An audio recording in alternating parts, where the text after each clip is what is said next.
Top 10 posture mistakes that violin beginners make. If you haven't met, hi, I'm Megan. I'm a violinist and teacher. I've been playing the violin for over 20 years. I have my bachelor's and master's degrees in violin performance, and I am Suzuki trained. If you're enjoying my videos, please make sure you're subscribed to my channel. It's easy and free, and it really helps me out. And if you need more support and guidance and one-on-one coaching on your violin journey, you can check out the link in the description for an application to work with me privately for private lessons and the waitlist for my online learning program, Learn Violin Online. Enrollment will be opening up in August of 2025. So why is posture so important? Well, the answer is simple, really.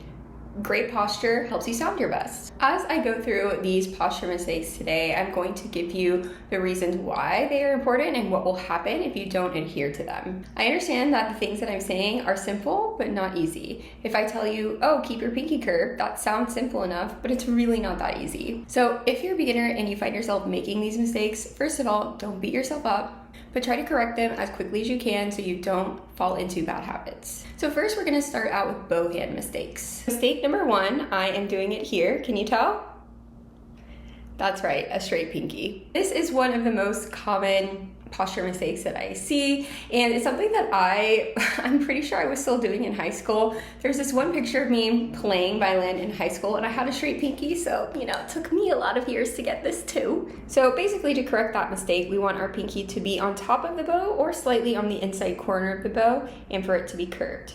It's really hard to get a curved pinky because honestly, we don't use those muscles a lot in everyday life. But a curved pinky is really important for bowing. When you bow, the balance of your bow hand changes.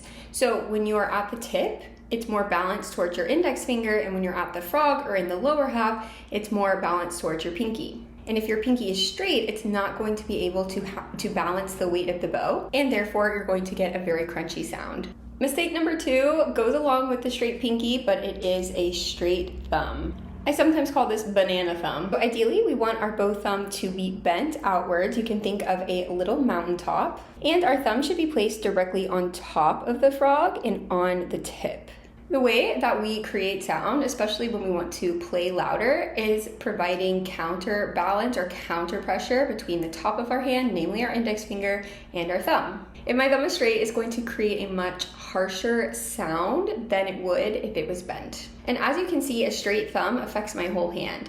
This is bent, this is straight. This is bent, this is straight. So just for reference, this is how my bowing would sound if I had a straight thumb and a straight pinky.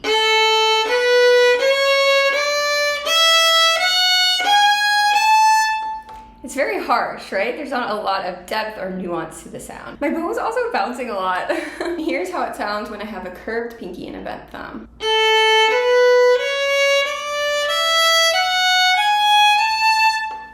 Much better, right? Mistake number three is not placing your middle and your ring finger over or around the bow enough. This isn't as common in my experience as the pinky and the thumb. Those pretty much everybody struggles with. But this happens sometimes with students. Not exactly sure why, but you want your middle and your ring finger to be over the frog. It gives you better control and better grip on the bow. And mistake number four, you guessed it, has to do with the finger we haven't talked about yet. It's the index finger. So there are a lot of things that could go wrong with the index finger. One, the index finger could be too close to the other fingers. You want about a finger's width of space in between your index finger and your middle finger. Or it could be the opposite, right? It could be way, way, way too far up. Again, you want about a finger's width of space between those two fingers. The finger could also be hugging or wrapping around the bow too much or not enough. You want to be touching the bow in between the first two knuckles on your index finger and then just lightly laying the tip of the finger around the bow. And this is your ideal bow hold. Mistake number five isn't bow hold related, but it is bow arm related, and that is the placement of your elbow. So for beginner purposes, there are 4 different elbow placements, 1 for each string. In reality, there's actually 7 because you have to play double stops sometimes. But for us, for now, there's only 4. So when I'm on the E string, my elbow is very low. It's not touching my side, but it's almost touching my side. When I go over to A string, the elbow comes up a little bit, D string, and G string. But you can see that my elbow is always below my wrist. It's never in line with my wrist or above my wrist. I call that the chicken wing. A lot of beginners, especially adult beginners, just because we have so much tension as adults, start out generally with a way too high of an elbow. And you can see when I did that, my shoulder came up too.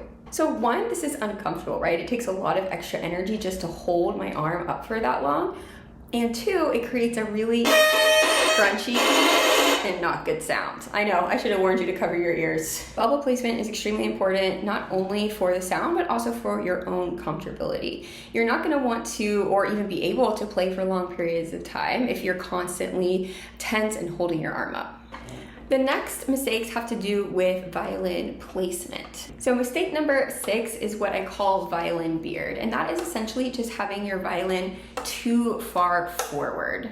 So as you can see, my violin is pretty much like right underneath my chin right now, hence the name violin beard. Obviously the mistake doesn't have to be that, dramatic. It could be as much as like right here. When you hold your violin, you want it to be at about a 75-degree angle. You don't want it to be at the corner, and you don't want it to be totally back here, but slightly or like halfway in between those two.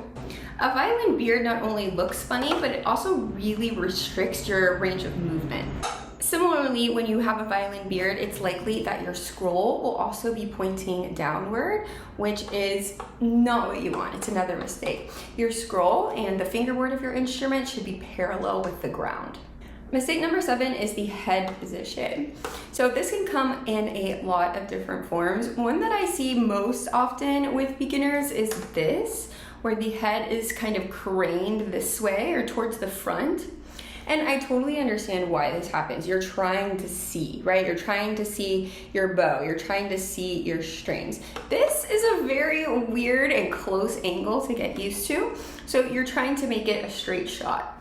However, when we play the violin, we want to keep our bodies in as natural a position as possible. Obviously, this is not a very natural instrument to play in, but craning your neck like this can be very painful, especially if you do it for long periods of time. When we hold the violin, we want to keep our spine straight and just lightly press our chin down to hold our instrument. Other mistakes I see with head position are putting the head kind of here, which it could work if you have a center mounted chin rest, but if you don't have a center mounted chin rest, that's not the right way. And it's also possible to lay the head too far back as well. Moving on to left hand position. Mistake number 8 is a bent wrist. So as you can see right now, my wrist is bent inwards. I call this pancake wrist, but bending outwards is another mistake. I call this candy cane wrist. When you're playing, you need your wrist to be right in line with your forearm. This is going to give you the best balance of the hand and allow you to reach all 4 fingers comfortably. If your wrist is bent in like this, it's much, much harder to reach, especially your 4th finger. And the same is true if your wrist is out like that. Mistake number 9 we'll call the death grip, but it's really just improper thumb placement. So when you're playing violin, your thumb should be about right here, where the top of it is just peeking out over the other side. You do not want to be holding the violin so deeply that your whole entire thumb can be seen, and you do not have any space between your thumb and your index finger. When I do this, oh my gosh, I cannot reach my fingers at all. They also feel like really, really weak. So it's very, very important to keep this space here and not have your thumb up too high. Having your thumb up too high also greatly increases the chances that you're going to bend your wrist. And mistake number 10 is finger placement. So when you're placing your fingers down on the violin, there's a couple things that you need to remember. 1, you need to be placing them down on the tips of the fingers, not the pads of the fingers. 2, your knuckles should be up, or I like to say they should be curly, or you can even say that's like a little table, right? They do not want to be like this, bent backwards. And 3, you need to be placing your fingers on the inside corner of the finger, not in the middle or on the other corner, because you can see when I do that, it greatly increases the likelihood of me hitting that other string, which, okay, might not be a problem if you're playing Twinkle Twinkle Little Star, but what happens when you want to play double stops? Having your fingers placed this way guarantees the best sound. It'll be more clear than it would be if you were placing the fingers on the pads. It gives you more strength and helps you land your pitches more accurately. So those are the top 10 posture mistakes I see from violin beginners. Are you guilty of any of these? Leave a comment and let me know. Thank you so much for watching, and please make sure you're subscribed.